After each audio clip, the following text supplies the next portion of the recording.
Τι είναι ρε μου κάνει, λέω τη λίρα, λέω μου τη δώσεις τη λίρα. Και τι θα την κάνεις, μου λέει. Λέω θέλω να μάθω να παίζω.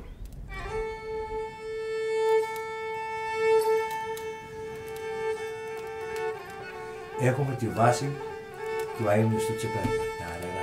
Είναι δική του βάση. Η μουσική είναι η πιο άμεση μορφή τέχνης. Δεν μπορείς να πεις ψέματα.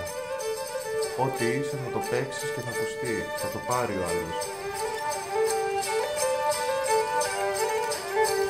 Έρχεται ένας και μου λέει, έπαθα κάτι πολύ περίεργο απόψε. Λέω τι ακριβώς. Όταν ήμουν στο χορό, όταν χόρευα νόμιζα πως είμαι και δεν είμαι εδώ. Πως είμαι σε ένα άλλο κόσμο. Ένιωσα τέτοια ευτυχία που δεν ένιωσα ποτέ στη ζωή μου. Τι είναι αυτό το πράγμα. Είναι η έκσταση. Άμα ήταν κανένας που έφυγε από τον χρόνο, γυρνούσε την μούρη από την άλλη. Βγαίνει από τον χρόνο. Αν γυρνούσα τον χρόνο πίσω, θα ήθελα να σταμάταγε όμως, πραγματικά θα ήθελα να σταμάταγε, στην εποχή που δεν υπήρχε το ρεύμα. Να συνέχιζε ο κόσμος μαζί έτσι.